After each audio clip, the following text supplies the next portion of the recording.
किसी गांव में एक सेठ रहता था।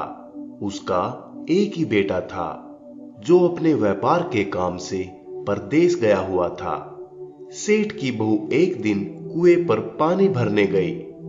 घड़ा जब भर गया तो उसे उठाकर कुएं के मंडेर पर रख दिया और अपना हाथ मुंह धोने लगी। तभी कहीं से 4 राहगीर आ पहुंचे। एक राहगीर बोला, बहन, मैं बहुत प्यासा हूं, क्या तुम मुझे पानी पिला सकती हो? सेठ की बहू को पानी पिलाने में थोड़ी झिझक महसूस हुई, क्योंकि वह उस समय कम कपड़े पहने हुए थी। उसके पास लोटा या गिलास भी नहीं था जिससे वह पानी पिला देती। इसी कारण वहां उन राहगीर को पानी पिलाना उसे ठीक नहीं लगा। बहू ने उससे पूछा, आप कौन है? राहगीर ने कहा, मैं एक यात्री हूं। बहू बोली, यात्री तो संसार में केवल 2 ही होते हैं। आप उन दोनों में से कौन है?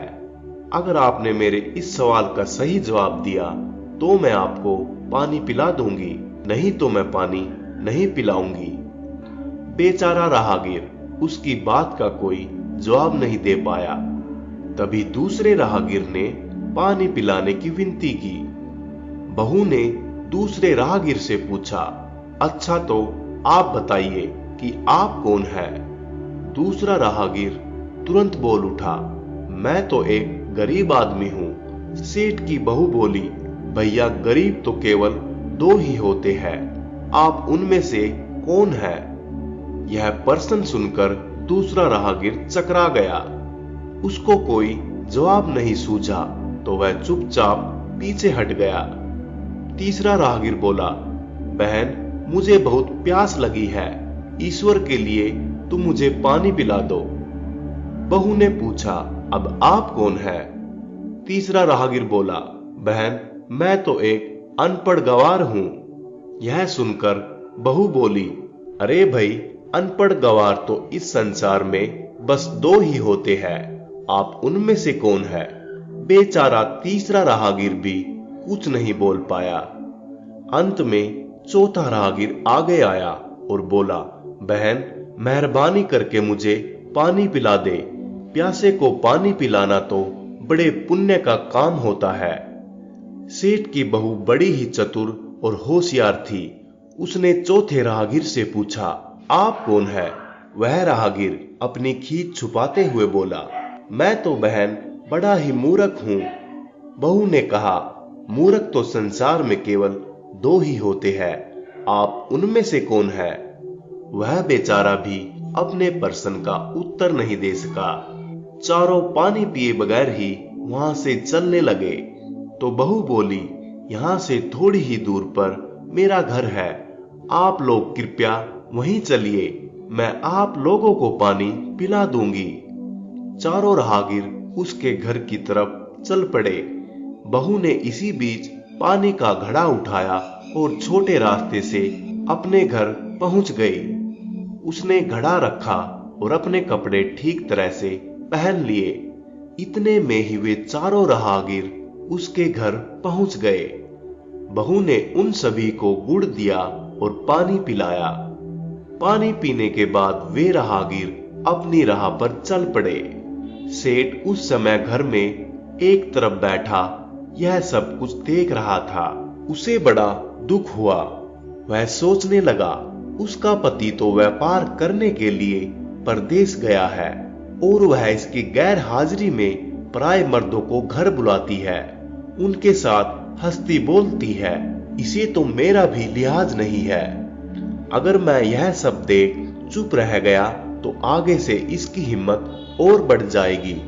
जब मेरे सामने इसे किसी से बोलते बतियाते शर्म नहीं आती तो मेरे पीछे न जाने क्या क्या करती होगी। फिर एक बात यह भी है कि कोई बीमारी अपने आप ठीक नहीं होती, उसके लिए किसी वैद्य के पास जाना पड़ता है। क्यों न इसका फैसला राजा पर ही छोड़ दूं। यही सोचता वह सीधा राजा के पास जा पहुंचा और अपनी परेशानी बताई। सेठ की सारी बातें सुनकर राजा ने उसी वक्त बहू को बुलाने के लिए सिपाही बुलवा भेजे।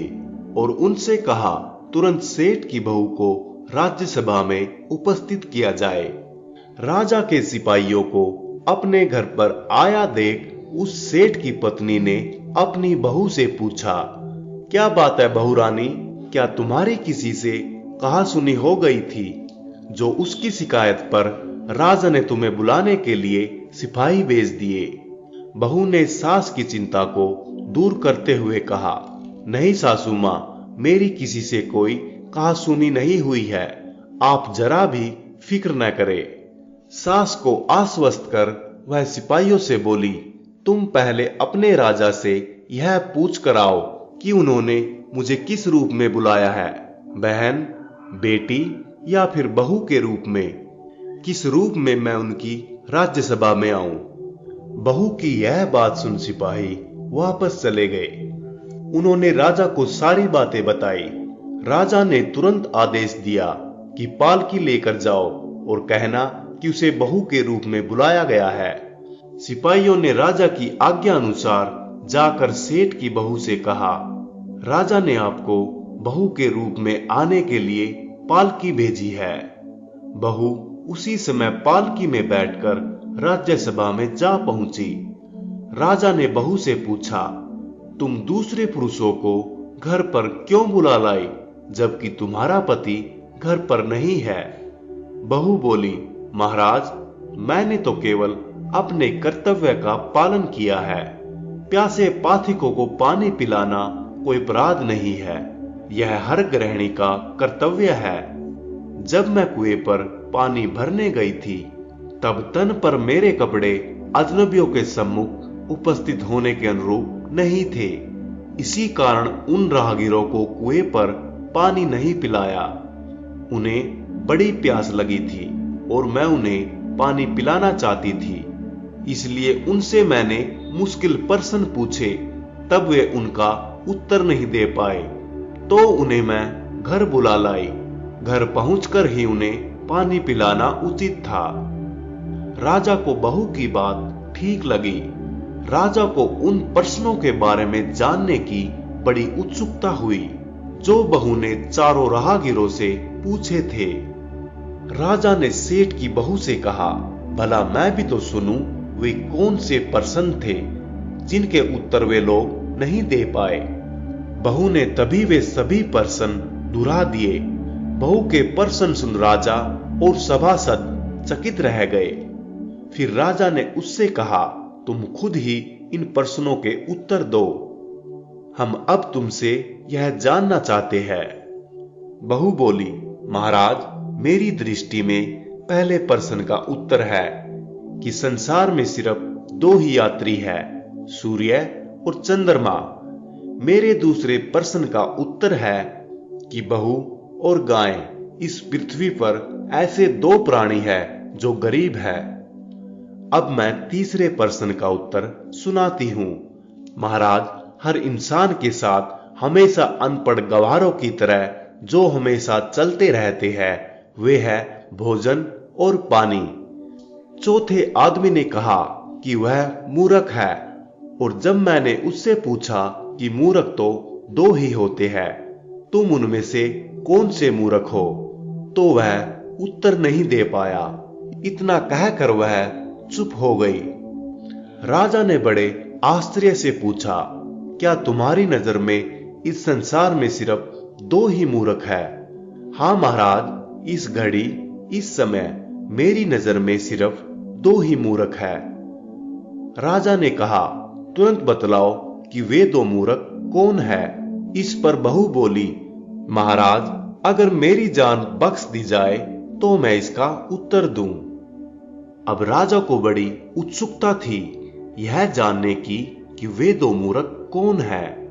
सो उसने तुरंत बहू से कह दिया, यह तुम निसंकोच होकर कहो, हम वचन देते हैं तुम्हें कोई सजा नहीं दी जाएगी।